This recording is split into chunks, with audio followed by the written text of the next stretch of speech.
Assalamualaikum warahmatullahi wabarakatuh. Saya Anrivere Azka dari Prodi Pendidikan Bahasa Inggris MNC University. Nomor NIM saya adalah 19022111006. Video ini saya buat dalam rangka untuk mengerjakan UAS mata kuliah Public Speaking yang diampu oleh Ibu dosen Febi Ramadini Rusdin. Pada kesempatan kali ini saya akan membawakan sebuah pidato yang bertema tentang kontribusi pemuda bagi Indonesia di era digital. Kalau begitu, langsung saja kita ke pidatonya.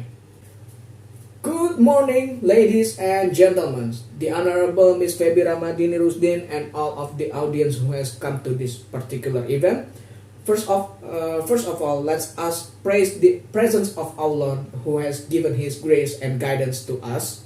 Because of His grace, we can gather around in this joyful morning. And secondly, may peace and salutations always be given to our Prophet Muhammad Sallallahu Alaihi Wasallam, who has guided us from the darkness to the light. And I want to thank you in advance to Miss Febi Ramadini, who has given me time to speak in front of you all. Now I'm standing in front of you all. Now I would like to deliver my speech under the title The Youth Contribution to Our Beloved Country in Digital Era. So folks, we know that the digital technologies have profoundly changed childhood and adolescence. And the internet, the means to access it like tablets, smartphones, alongside with the social media platforms and messaging apps have become the integral part to the lives of youth around the world. I said integral because that they have transformed their educations and learning. What else? The way they make and maintain friendships. Anything else? How they spend their leisure time and their engagement with wider society. And here's the fact. UNICEF Stats of the World's Children Report on 2017 says that one of the 3 internet users is younger than 18 years old. 71% of them are between 15 until 24 years old, that making them the most connected age online group worldwide. What can we take of this? With this percentage of connectivity to the digital world and the current demographic bonus in Indonesia, which means that the youth population are at the highest level, we must take this advantage of these situations and don't take it for granted. But how?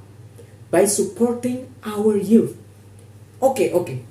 Let's take a look at those Citayam Fashion Week teenagers. I believe that some of you see them as just a bunch of aimless teenagers who were just gathering around on Duku Atas while taking selfies. But guess what? Here's the positive side. They are boosting up the rating of the area. It means now more people know about the Duku Atas and Sudirman area. The Duku Atas becomes more famous than we can imagine before. I mean, like, it's Duku Atas, right?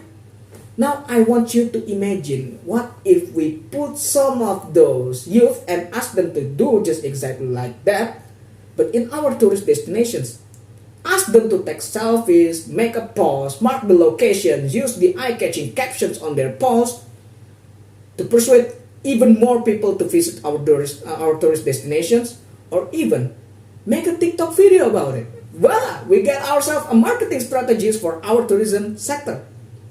Okay, folks, I get it. Maybe you'll say that the youth nowadays are lazy as heck, hence what they're gathered around on Sudirman and do nothing. But here's the thing, folks. Folks, I want you to listen to me, okay?